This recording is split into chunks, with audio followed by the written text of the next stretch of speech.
YouTube? Welcome back to my channel. It's your boy D Dyson. Masters of the Air season finale, episode 9.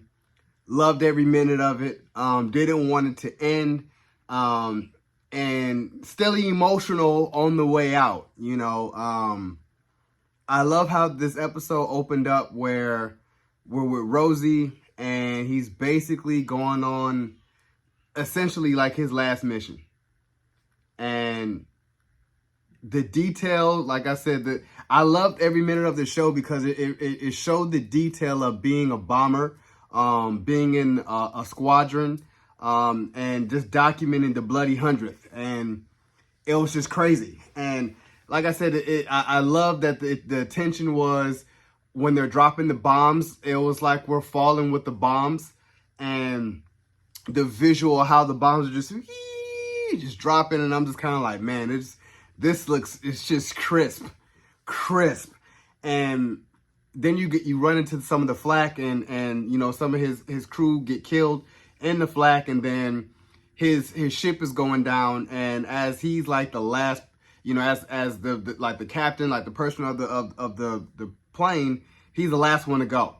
And as you've seen, when he's dropping down, he was trying his best not to drop in Berlin, but he dropped nonetheless, and hoping that, you know, it's like, okay, we're on the front, you know. So when he dropped, it looked like he broke his arm a little bit, or he couldn't really move, but he was looked like he was kind of founded by French soldiers, because he was like, man, I'm American, Coca-Cola, you know. He was like Truman, so he was kind of like just naming, you know, everything about, like, okay, yeah, he's American, we got him, and was able to get back.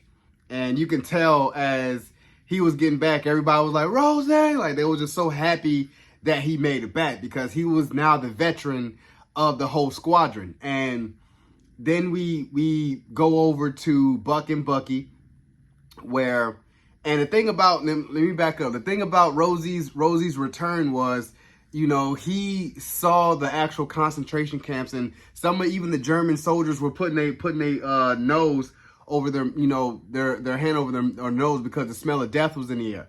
And they were telling them, like, you know, yeah, they burned the bodies. They were, you know, doing everything that they could to, you know, basically they know they're about to get found, so they just killed everybody here. So he saw the concentration camps, and horrific, you know, it was horrific to see. And I'm not sure if he was Jewish, but someone around him was Jewish. I think he really was, and that he got to see it for his own two eyes. Just like, this is sick. You know, this is truly sick. So, and seeing that really spawned him and changed him. Like, man, the stuff that he's seen, you could tell, you know, even when he got back, he wanted to talk to somebody about it, but you could tell that relives a lot in his mind. Then we go over to Buck and Bucky again, leaving out the concentration camp, or the prisoner of war camp, Lustal, you know, 6 or whatever. And you could tell the Allies were coming close, so they had to end up being moved.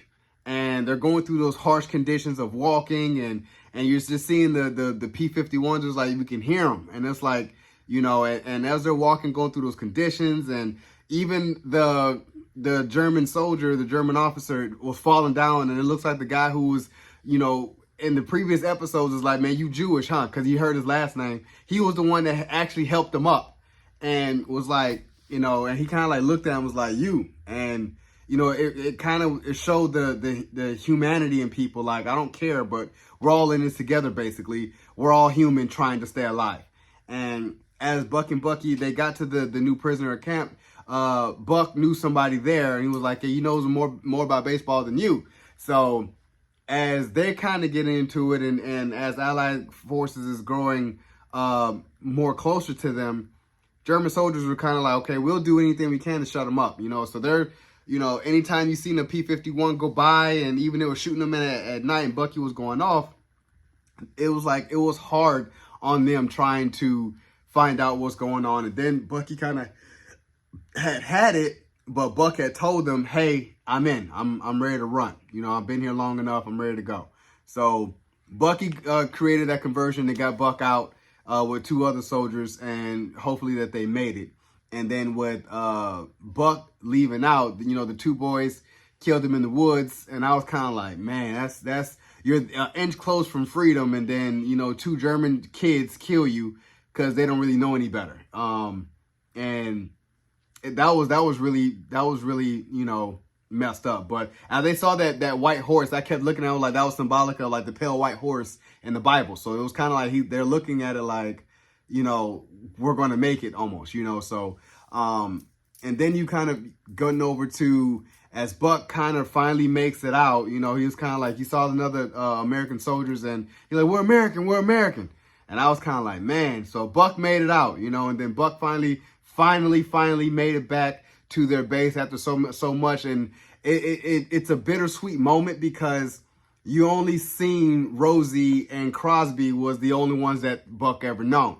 You know, everybody else is pretty much dead. So it was like, man, to see them two, and it's like, they were so happy to like, man, you made it out, Major. You know, it's like, you made it out. And Buck was like, yeah. So you got the, you know, with Rosie and Buck going up, and it was like, man, it's a pleasure, you know, flying with you. It's a pleasure, you know. And I was like on their last mission to help the Dutch for some food, you know, and I was kind of like, man, you know, you could tell it was a huge bittersweet moment, and how Bucky was like, don't ship off his stuff, you know, to his girl, like to his family and stuff like that. Keep it here because he's coming back.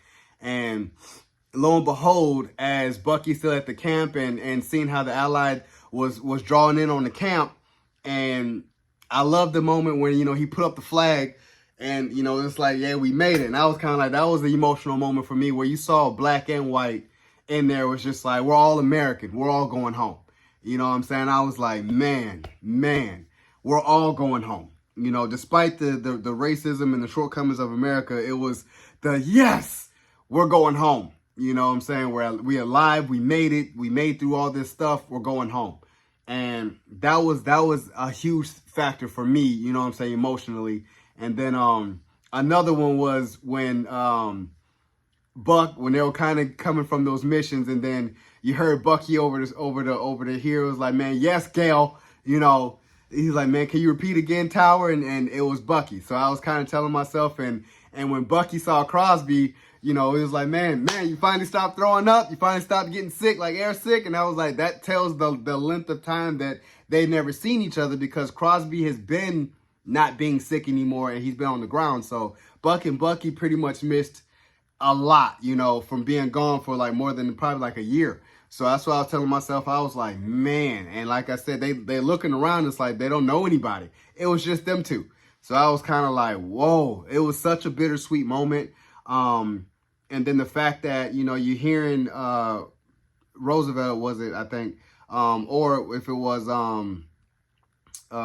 Winston Churchill announcing that the war's over, you know, and that was another emotional moment for me. And I was kind of like, and feeling how Cross felt was, you know, we've been here for years, and it's kind of like you had that kinship of, what do I do now? You know, everything that I've known for the past 3 or 4 years, we're done. So now you go back to civilian life, and you go back to life, and it's like, what does that look like?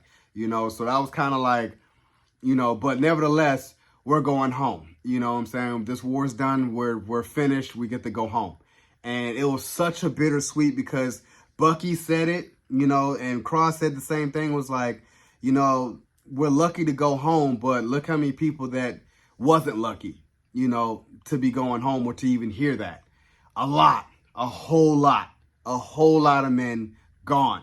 And that was another emotional piece for me. It was like, you know, you start looking at what you felt of, why am I so lucky that the next person that was with me, that was, you know, fighting harder than me or doing something better than me, he's gone, and I'm still here, you know, hearing that we can go home.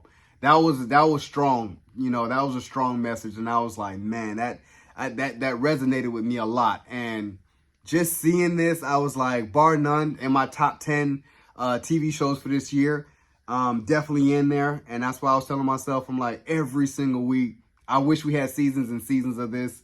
Again, I really want more of Tuskegee. And at the end, where they were showing the actual face, like you were showing the real Buck and Bucky, and the real Crosby and the real Rosie. And I was like, and even the men from the Tuskegee Airmen. And I was kind of like, man, how they were like the last ones living.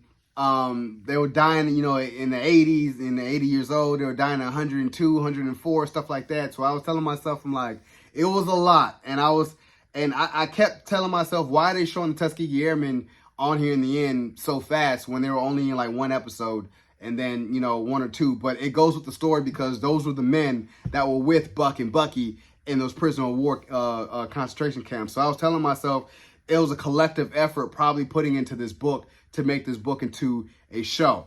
And bar none, 10 out of 10. Every single episode, this whole show, limited series, 10 out of 10. And I feel like this is a modern day classic that I'll definitely return to. It does have that Band of Brothers feel. I never watched Band of Brothers, but the realism in it, the way that it's shot, is Steven Spielberg. Of course, Tom Hanks is signed on with it. This was so good.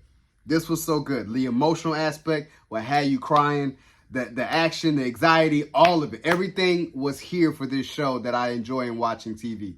So, you guys enjoyed my review of the season finale, episode 9 of Masters of the Air. Subscribe to my channel, post a comment down below, and like the video. It's your boy, D. Dyson. Peace.